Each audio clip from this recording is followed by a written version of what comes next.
Blood Work, Part 1, Extraction. Chapter 1. The nurse checked my armband twice before inserting the needle. Mira Harlow, DOB March 15th. Blood type O negative. She smiled apologetically. Just following protocol. I'd heard the same speech 100 times. The needle slid in, I didn't flinch anymore, and dark red began flowing through the tube into the collection bag. Across the room, Violet dozed in her hospital bed, an IV drip feeding clear liquid into her opposite arm. Same face as mine, same dark hair. But where I was tanned from Grandma's garden, she was paper white. Where I had calluses, she had manicured nails. The nurse hung the bag and made notes on her tablet. You're scheduled every 6 weeks like clockwork. That's unusual for sibling donation. Most families wait until there's a crisis. She adjusted the flow rate. Your sister's lucky to have you. I watched my blood snake through the tube. When was her last transfusion? Before today. The nurse scrolled. 6 weeks ago. Same as always. Her counts drop on a predictable schedule. Too predictable? She looked up, confused. Sorry, nothing. Thinking out loud.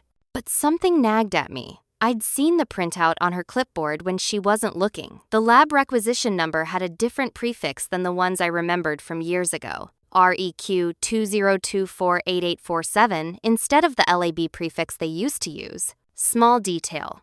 Probably nothing. Probably. The call came 3 days after Grandma's funeral. I was still in her house, surrounded by cardboard boxes. I couldn't bring myself to pack. Her jasmine soap in the bathroom. Her reading glasses on the nightstand.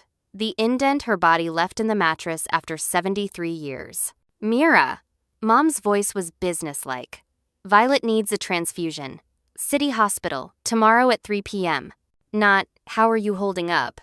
Not, I'm sorry we missed the funeral. Just, Violet needs you. I'll be there. Good. A pause. And Mira, don't cause a scene. Your sister's fragile right now. The line went dead. I sat in Grandma's kitchen, my kitchen now, technically, and made a decision. If they wanted me in the city, I'd come. But not as their supply closet. As something they couldn't ignore. The acceptance letter from Redwood University was still unopened in my bag. I'd scored in the 99th percentile on my entrance exams, despite being homeschooled by a woman the family called that crazy old bat. Dean Morrison had called personally. Your grandmother helped my mother when we had nothing. I never forgot. When I saw your scores, I knew this is how I repay her. Grandma squeezed my hand when I told her. The cancer was already in her bones by then. But she smiled. See, Mira? Good things come. You don't need to be afraid. She died 2 days later. I opened the acceptance letter and ran my fingers over the embossed seal. Then I called the dean back. I'm coming to Redwood. Can I start early? I showed up at City Hospital at 2:55 p.m. with a suitcase and my acceptance packet. Mom was in the hallway, on the phone with a client, gesturing with one hand. She wore a cream suit and the pearl earrings she'd designed, the ones Vogue called understated elegance. She saw my suitcase and her expression flickered. Surprise, irritation, something else I couldn't name. She ended the call.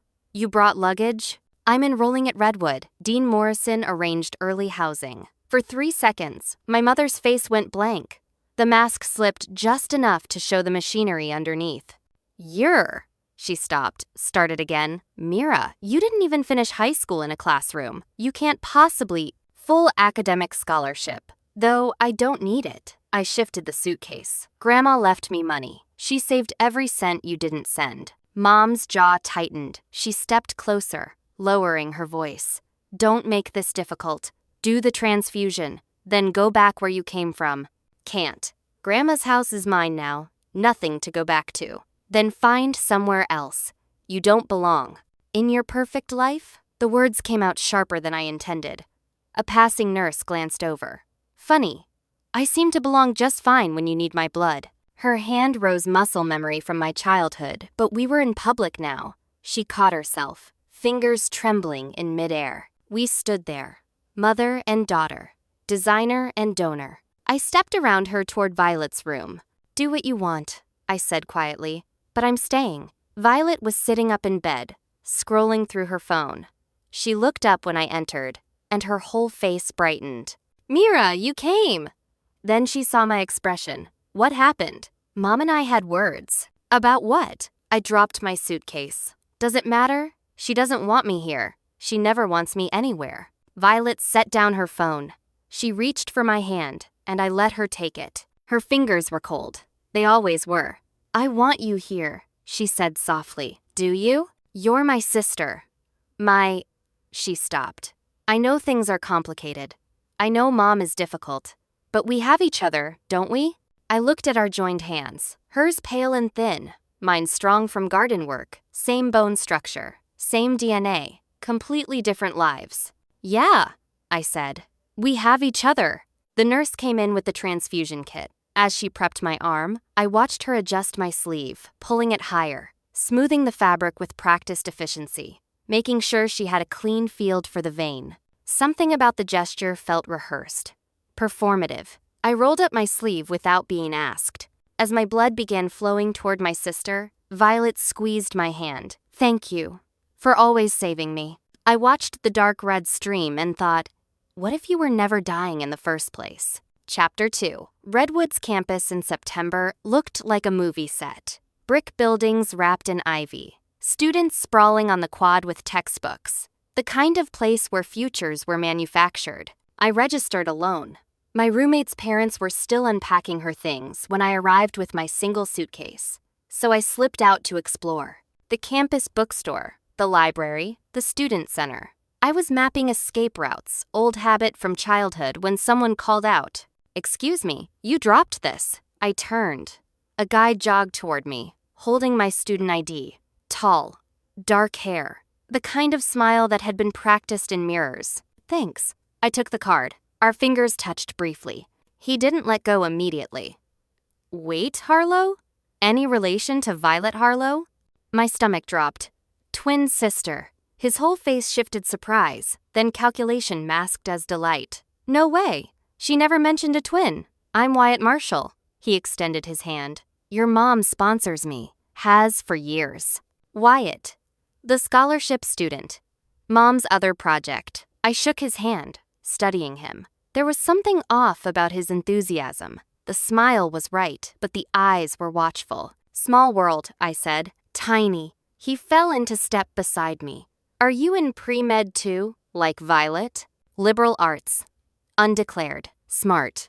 Keep your options open. He glanced at me sideways. Hey, can I buy you coffee? I'd love to hear about you. Your mom talks about Violet constantly, but she never mentioned that I exist? A flicker of something crossed his face. I was going to say a twin, but yeah, that too. We walked in silence for a moment. I should have said no. Should have recognized a player when I saw one, but I was tired of being invisible. Sure, I said. Coffee. The campus cafe was crowded. Wyatt ordered for both of us, assuming I'd want what he wanted, and I didn't correct him. We sat by the window. He asked questions. Where had I been all these years? Why didn't Violet talk about me? What was Grandma like? I gave him the basics. Countryside. Complicated family. Grandma died. Now I'm here. He nodded sympathetically at all the right moments. But his eyes stayed sharp. That must have been hard, he said. Being separated from your family. It was fine. Better, probably. Better? I sipped the coffee too sweet. Not how I'd have ordered it. My grandmother actually wanted me. That's more than I can say for my parents. Ouch. He leaned back. That's dark. That's honest. For the first time, his smile looked genuine. I like honest. We talked for another hour. He told me about his own childhood vague stories about rural Montana. Single mother, scholarship saved his life. Nothing too specific. Nothing I couldn't have read in a university press release. When we finally stood to leave, he walked me toward my dorm. Can I see you again? He asked. Why? The question seemed to surprise him. Because you're interesting. Because I don't know many people here yet. A pause. Because I think we might have more in common than you realize. I should have asked what he meant. Should have pressed. Instead, I said, maybe. His smile sharpened. I'll take maybe. I saw him everywhere after that. At the library. In the student center. Walking across the quad. It felt coincidental at first. Overlapping schedules. Small campus. But by the end of the first week, I knew better. Wyatt Marshall was following me. Not obviously, not threateningly, just always there, holding a door, saving me a seat, appearing whenever I was alone. On Friday, I confronted him outside the dining hall. Are you stalking me? He didn't even pretend to be confused. Observing. That's not better, isn't it? He moved closer, lowering his voice. I've been watching you, Mira. The way you navigate crowds. Always checking exits. Never turning your back to a door. He tilted his head. That's not normal college freshman behavior. That's survival instinct. My pulse quickened. So I want to know why Violet Harlow's twin sister moves through the world like she's expecting an ambush.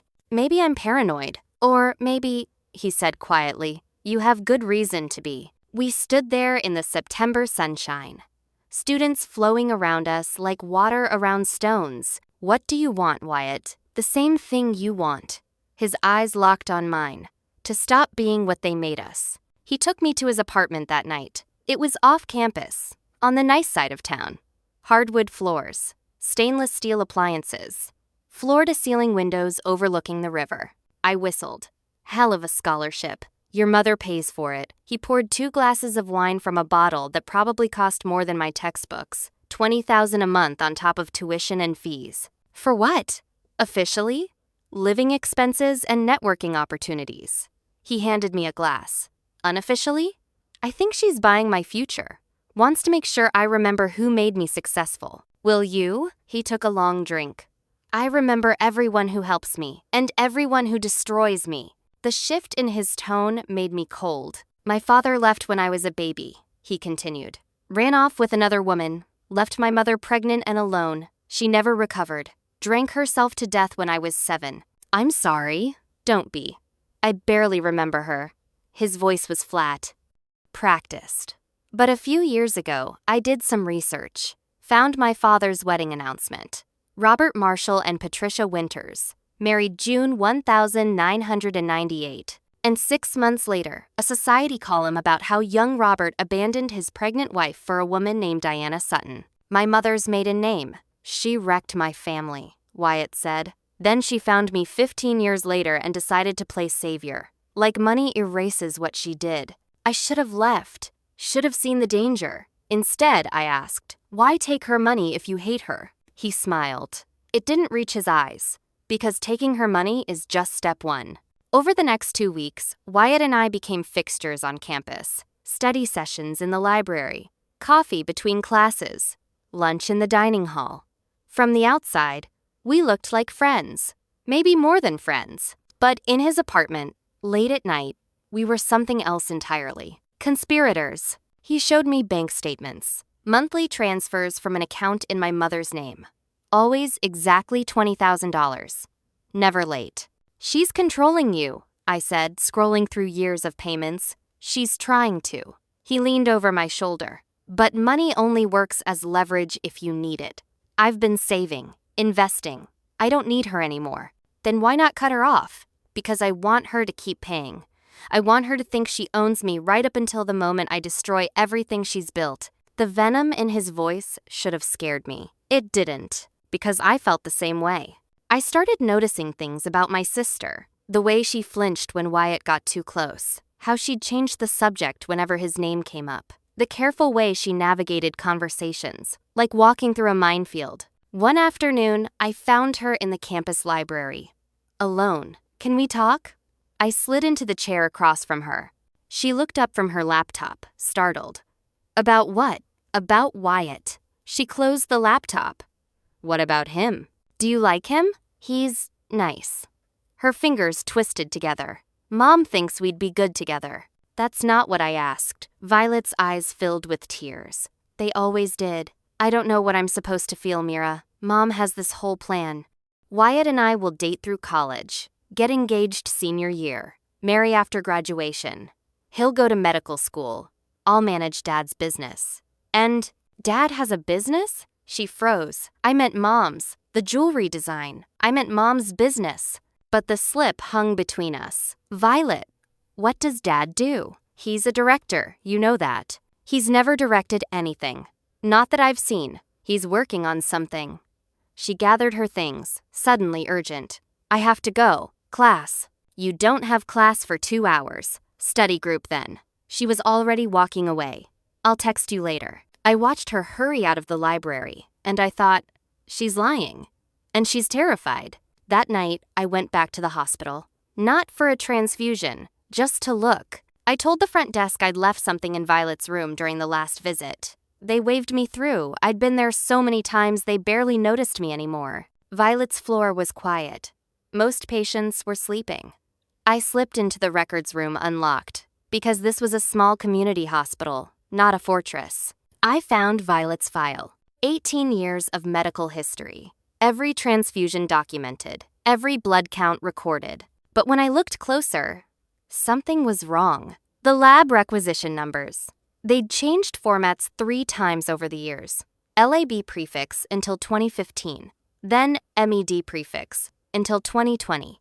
Now REQ prefix. Normal for a hospital updating its systems, except the dates on some of the older labs had been modified. I could see it in the digital artifacts, the metadata showing the document had been edited years after the supposed collection date. Someone had gone back and changed the records. I photographed everything with my phone. Then I put the file back and left. Wyatt was waiting outside my dorm when I got back. Where were you? I showed him the photos. He scrolled through them, his expression darkening with each image. These have been altered. I know. When? Can't tell from the metadata. But recently, within the last 2 years, he looked up at me.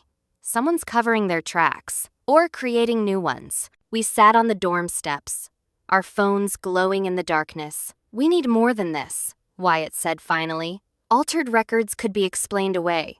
We need the original labs, the actual blood samples. Those would be destroyed by now. Medical waste protocols. Not if they were part of a research study. He met my eyes.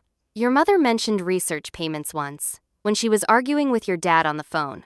I was there for a scholarship dinner. She didn't know I could hear.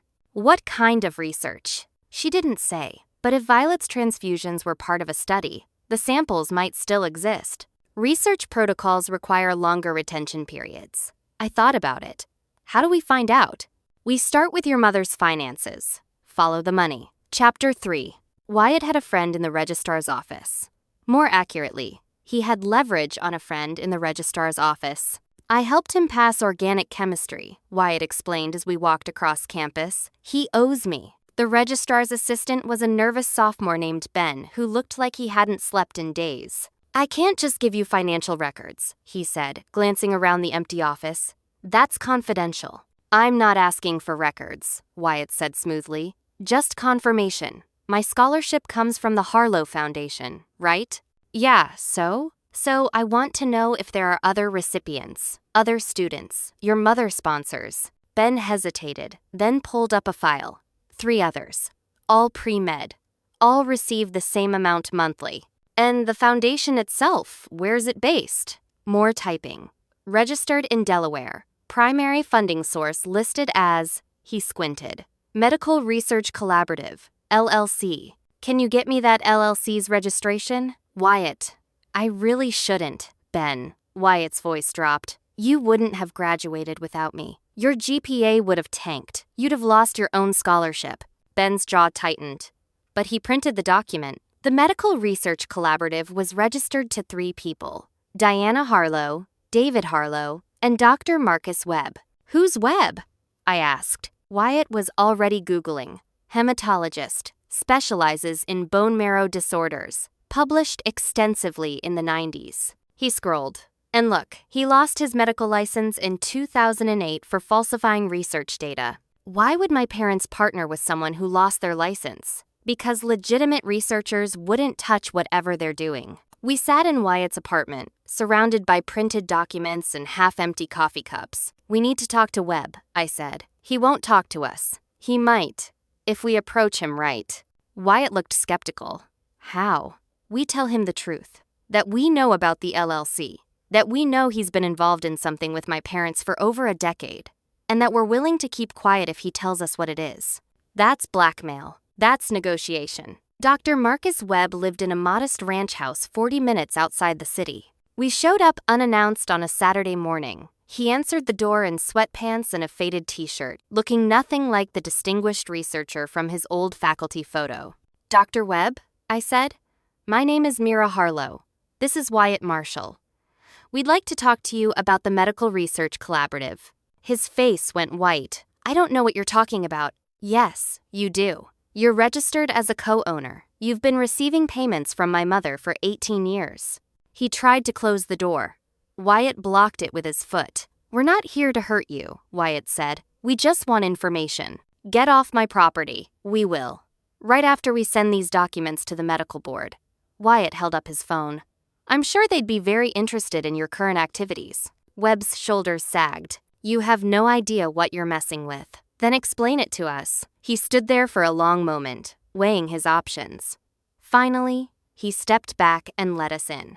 The inside of Webb's house was cluttered but clean. Medical journals stacked on every surface. A desktop computer covered in sticky notes. He didn't offer us seats. "Your mother approached me in 2006, he said. "She had a proposal. She just had twins, you and your sister. Identical twins, perfect genetic matches." My skin went cold. She wanted to know if there was a way to monetize that. Ethically, of course. At first. "At first?" I whispered. "I suggested a long-term hematopoietic compatibility study, testing whether regular transfusions between identical twins could improve overall health markers. It was theoretical, no real medical basis.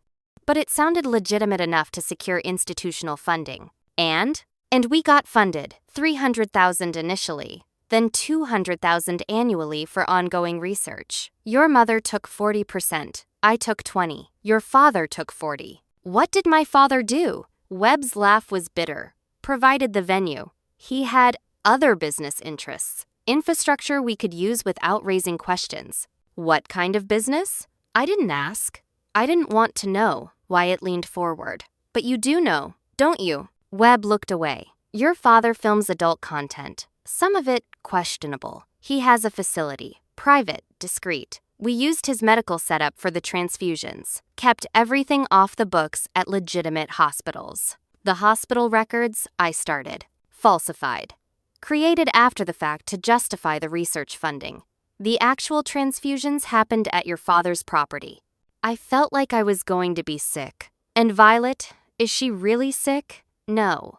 Webb met my eyes. "She's never been sick. The diagnosis was manufactured. We just needed a medical justification for regular blood draws." We left Webb's house with a signed affidavit he'd cooperated in exchange for immunity, hoping to avoid prosecution when everything came out. Because it was coming out.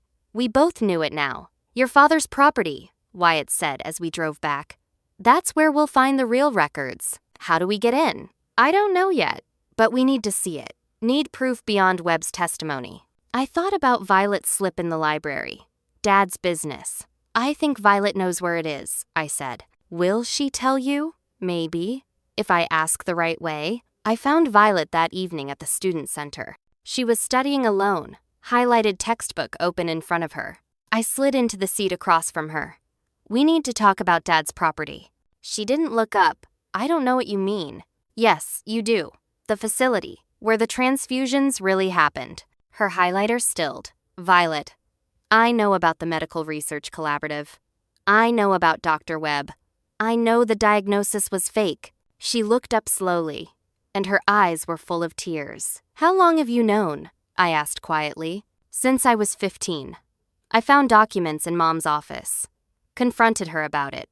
A tear rolled down her cheek. She said it was too late to stop, that we'd all go to jail if the truth came out, that I needed to keep playing along." "Did you keep playing along?" She closed her textbook. "What choice did I have? I was a kid. She's my mother. You could have told someone, a teacher, a counselor, and say what? That my family's running a medical fraud? That I'd been complicit since birth?" Her voice rose slightly. "I was terrified, Mira. Terrified of losing everything. Of Mom going to prison. Of being the person who destroyed our family. I wanted to be angry.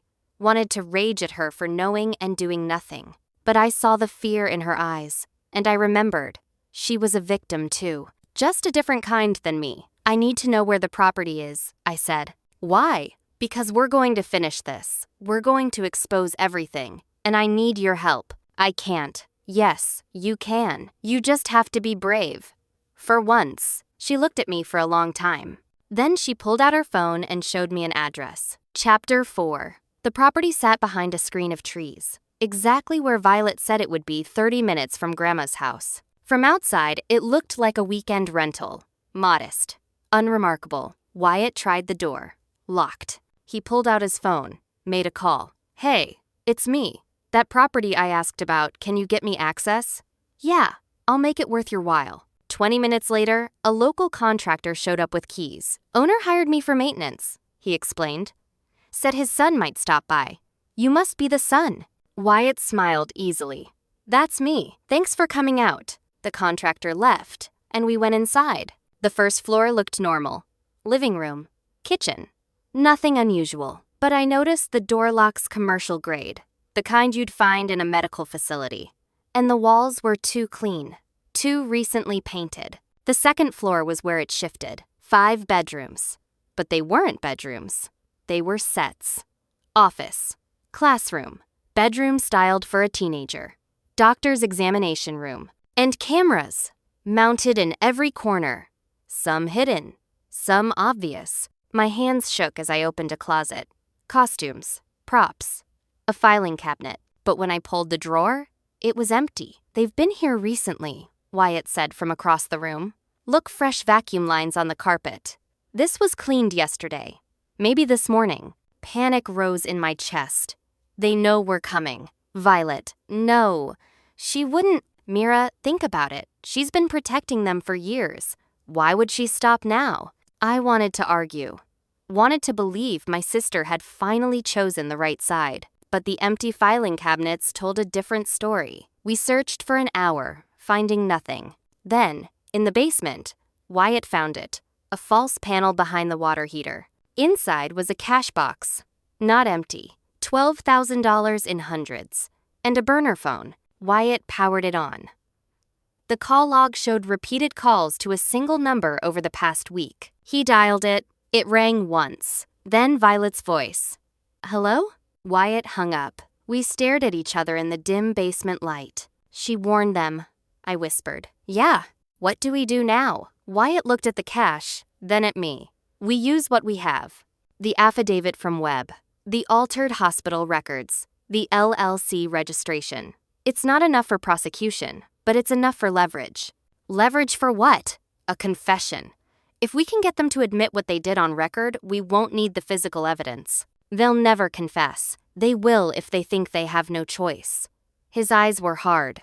We're going to trap them, all 3, and make them show us who they really are. The plan was Wyatt's, but I helped refine it. 3 emails, sent from an untraceable account, to Mom. I have evidence of medical research fraud involving your daughters. If you want to discuss this before I file a formal complaint with the medical board and the FBI, meet me at the Countryside property tomorrow at 8 p.m. Come alone. To Dad, your business partner Marcus Webb has provided testimony implicating you in medical fraud and financial crimes. Diana is planning to make you the primary defendant to save herself. If you want to see the documents before they're submitted to federal prosecutors, meet me at the property tomorrow at 8 p.m. Come alone. To Violet, your parents are planning to frame you as the architect of the research fraud. They have documents with your forged signature. If you want to see the evidence before it's too late, meet me at the property tomorrow at 8 p.m. Come alone. 3 messages, 3 targets, 1 location. They'll realize it's coordinated, I said. Not at first. Fear makes people move fast. Wyatt checked his watch. But we need a backup plan. If this goes wrong, it won't. If it does, he insisted, we need a fail-safe. Someone who knows what we're doing. Someone who can call the police if we don't check in. I thought about it. Dean Morrison. He knew Grandma. He'll help. I called the dean that night and told him a version of the truth. My family was involved in something criminal. I was trying to gather evidence, and if he didn't hear from me by 10 p.m. tomorrow, he should call the police and give them this address. He was quiet for a long moment. Mira, this sounds dangerous. It is, but it's necessary. Then I'll do it. But please be careful. Your grandmother would never forgive me if something happened to you. Chapter 5. I arrived at 7 p.m. Early enough to set up. Wyatt was already there, hidden in his car down the road, monitoring on his laptop. We'd placed cameras throughout the house, small ones, easy to miss, but positioned to capture everything. I wore a wire. Wyatt had a backup recorder running in his car. If everything went to hell, we'd still have audio. Dad arrived at 7:47, but instead of parking behind the house like last time, he parked on the street. He sat in his car for 5 full minutes, watching the property. Then he drove away. Shit. I breathed into the wire. Wyatt's voice came through my earpiece. He's spooked. Stay calm. But 10 minutes later, Dad came back. Different car. He'd switched vehicles. This time he parked and went inside, moving quickly. Mom arrived at 8. 3 inches her Mercedes. She circled the block twice before parking. Violet's car pulled up at 8:17. She sat in the driver's seat for a long time before getting out, and even from my hiding spot on the second floor, I could see her hands shaking. I texted Wyatt, "Everyone's here." His response, "Recording started. Be careful." I moved to the top of the staircase. From there, I could hear everything. Someone's playing us. Dad's voice was tight. All 3 emails, they're too similar. Obviously. Mom sounded irritated but controlled. The question is who, and what they actually have. Marcus? Dad suggested. Marcus wouldn't dare. I have too much on him. A pause. It's Mira. And that Marshall boy. How do you know? Violet's voice was small. Because you've been meeting with her, haven't you? Telling her things? I didn't. Don't lie to me, Violet. I saw you together. At the library, the cafe. You warned her about something. Silence. Then, Dad, what did you tell her? Just, Violet's voice shook. Just to be careful. That things were complicated. Complicated? Mom's laugh was sharp. Is that what we're calling it now? The conversation was meandering. They were being too careful. I needed them to drop their guard. I sent Wyatt a text. Cut the power. 5 seconds later, the lights died. Emergency lighting kicked in dim red bulbs in the corners. Perfect. What the hell? Dad's voice rose. I stepped onto the landing where they could see me. 3 faces turned toward me in unison. Mom's expression was fury. Dad's was panic. Violet just looked tired. Hi, Mom, I said. Dad. Violet. Mom recovered first, but her voice had an edge. Mira, this is a trap. Yeah, I know. I said it. I descended the stairs slowly. But here's the thing. You all walked right into it. Dad stepped forward. Now wait a minute. Did you know, I continued, that Dr. Webb is cooperating with investigators? He gave a full statement. Signed affidavit. Everything. Mom's jaw clenched. Marcus is unstable. Whatever, he said. He said you approached him in 2006 with a proposal to monetize your twin daughters through a fake medical research study. He said you've been collecting payments for 18 years. And he said the transfusions never happened at City Hospital. They happened here. That's Dad started. True, Violet said quietly. Everyone stopped. What? Mom turned on her. It's true, all of it. Violet looked at our mother with something like hatred. I've known since I was 15. You told me we'd all go to prison if I said anything, so I kept quiet. Violet, shut up. No. For the first time, my sister's voice was strong. I'm done being quiet. I'm done protecting you. Mom moved toward her, but Dad caught her arm. Diana, stop. Let me go. She's right. It's over. Dad's voice was flat, defeated. If Webb talked, if there's evidence, it's over. It's not over. Mom's control was fracturing. We can still what? I asked. Still lie? Still cover it up? You've been altering hospital records. We found the metadata, the timestamps. We know you've been retroactively creating documentation. Mom's eyes went wild. Those records are sealed. Medical privacy doesn't apply to fraud. I pulled out my phone, showed them the photos. These are from Violet's file. See the revision dates? Someone went back and changed them. Recently. Dad stared at the screen, and something in him broke. I told you, he said to Mom. I told you the digital trail would catch us. Shut up, David. Why? What's the point? He looked at me, and for the first time, I saw real remorse in his eyes. Your mother convinced me it was harmless, that no one was getting hurt, that the research payments would help us build something for you girls. Build something? I repeated. You built this. A pornography studio. Using research fraud to fund it. It's not, he stopped. It's legal adult content. Everything is documented. Everyone is of age. Is that supposed to make it better? He didn't answer. Mom stepped forward, and her voice changed. Softer, almost pleading. Mira, sweetheart, we can fix this. Whatever you think you know, I know everything. The LLC, the offshore accounts, the distribution percentages. 40% to you, 40% to Dad, 20% to Webb. Her face hardened again. If you report this, you'll destroy all of us, including yourself, including Violet. Do you really want that? I want the truth. The truth? Mom laughed, and it sounded unhinged. You want to know the truth? Fine. Yes, we faked Violet's diagnosis. Yes, we collected research money. Yes, we used your blood draws to justify ongoing study funding. And yes, we used that money to build this business. She was confessing. All of it. The wire was recording. And you know what else? Mom continued, her voice rising. I don't regret it. Your father and I built something from nothing. We gave you girls opportunities, education, a future. You stole 18 years of my life, my voice cracked. You made me think I was saving my sister. You used me like a resource. Mom's smile was cruel, because that's what you were. O-negative universal donor. Perfect genetic match to your sister. You were valuable, Mira. That's more than most people can say. The words hit like a physical blow. Violet made a sound half sob, half gasp. Mom, how can you? Oh, don't you start. Mom rounded on her. You benefited just as much as anyone. You think your medical care was cheap? Your education? Your nice apartment near campus? I never wanted any of it. Then you should have said something sooner. I was scared. Of what? Me? Mom laughed again. You should be scared. Because if this goes public, everyone will know. Everyone will know you knew about the fraud, that you participated, that you helped us maintain the cover. Violet's face went white. I was a child.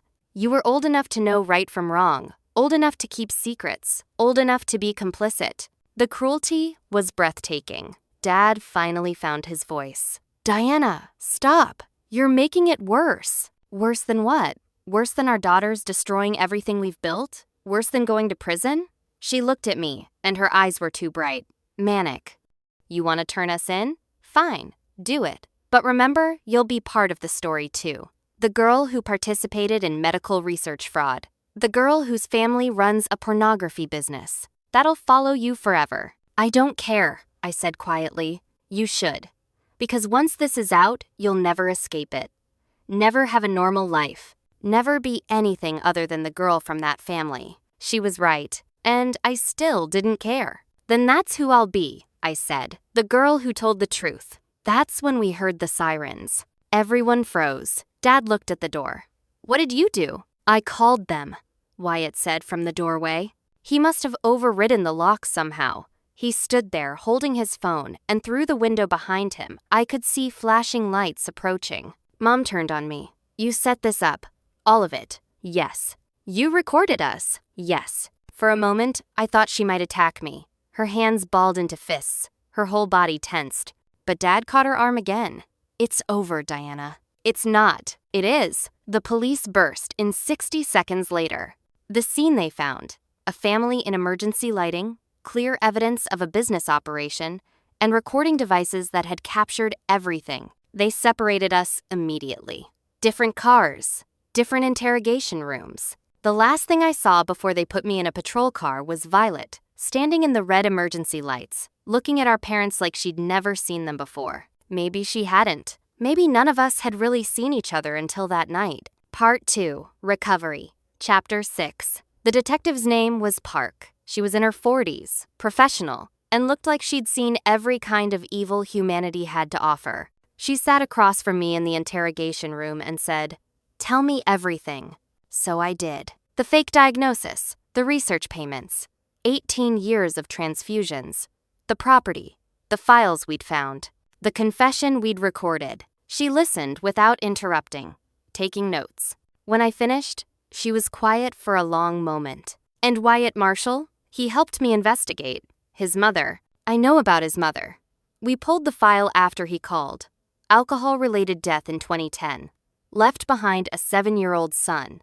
She tapped her pen against her notepad. That gives him motive. For what? I'm not sure yet. He wanted justice. Justice or revenge. Is there a difference? She smiled grimly. Sometimes.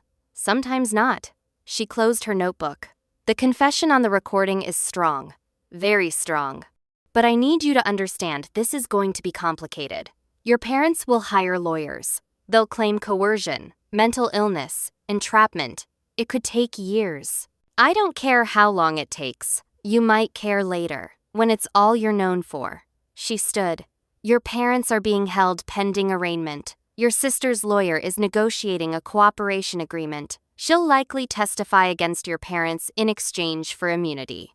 And me, you're a witness. A victim, not a suspect. She paused at the door.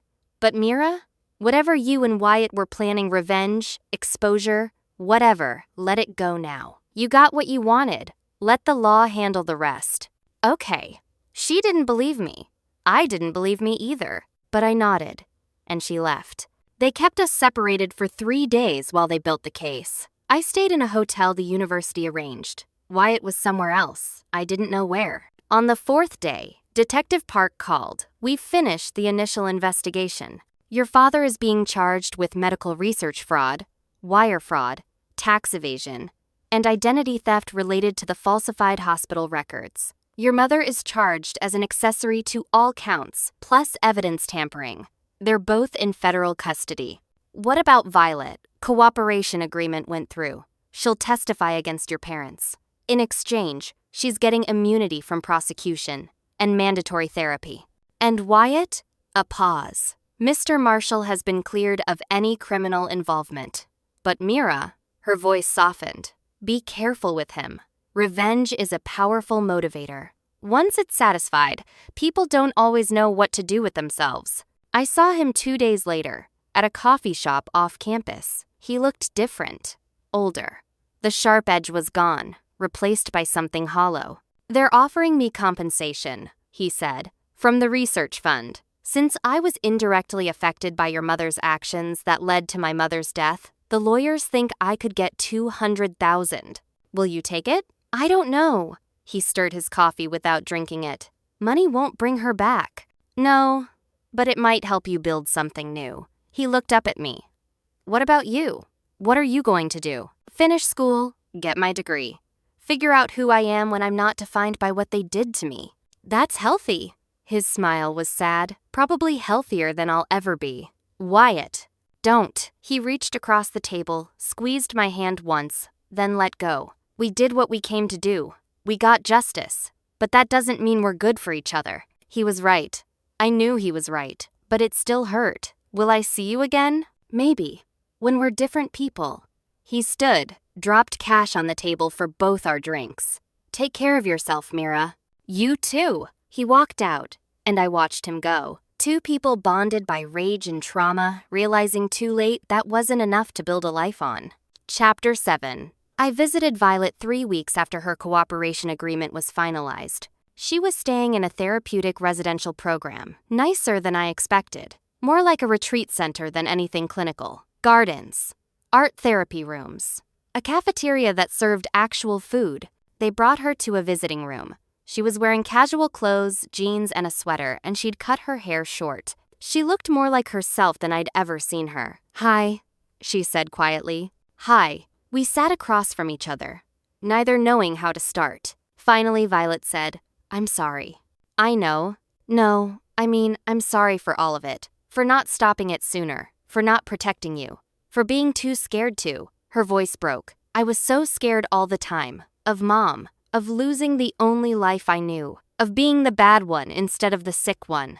I reached across the table and took her hand. You were a kid. We both were. But you got out. You survived. She wiped her eyes. I just learned to perform. So did I. Different performance, same cage. We sat in silence for a while, holding hands across the table. The therapist here says I need to forgive myself, Violet said eventually. That I was groomed, that I didn't have a choice. Do you believe her? Some days. Other days, I think I should have known better. Should have been stronger. She looked at me. How did you do it? How did you stay strong? Grandma. She taught me that I didn't owe anyone anything, that my body was mine, that I could say no. I paused. And rage. A lot of rage. I wish I'd known her better. Me too. I visited Violet every month after that. Slowly, carefully. We rebuilt something that resembled a relationship. Not the twin bond Mom had tried to manufacture. Not the dynamic of sick sister and savior sister. Just two people learning to be siblings. Epilogue. 18 months later. I'm graduating from Redwood in 2 weeks. Pre-law. Specializing in medical ethics and patient advocacy. Turns out 18 years as a medical research subject gives you strong opinions about consent and bodily autonomy. Violet completed her residential program last month. She's taking online classes, working toward her bachelor's degree in psychology. She wants to help other kids who've been manipulated by their families. I think she'll be good at it. Mom is in federal prison serving a 12-year sentence. She'll be eligible for parole in 6. I haven't visited. I don't plan to. Dad got 15 years. Multiple counts of fraud, tax evasion, and evidence tampering. The adult content business was legal, but the financial crimes around it weren't. He'll likely serve the full sentence. I'm okay with that. Wyatt transferred to a school in Oregon. We text occasionally. Casual things. How's school? Saw this article. Thought of you. It's not a relationship. It's not even really a friendship. It's an acknowledgement that we survived something together. Maybe someday it'll be more. Maybe not. I'm okay with that too. Today, I drove out to Grandma's house. I've been renovating it slowly. New paint. Fixed the porch. Planted flowers in her garden violets, like the ones she used to grow. The research compensation came through last month. $1.8 million my share of the fraudulent research payments being returned to victims. I put most of it in trust. Some went to the renovation. Some went to a scholarship fund for kids in foster care. The rest I'm saving for law school. I'm sitting on Grandma's porch now, watching the sun set over the mountains, and I'm thinking about something my therapist said last week. You spent 18 years being defined by what was taken from you. Now you get to decide what you build. I don't know what I'm building yet, but for the first time in my life, I get to choose. And that's enough. For now, that's everything. The end.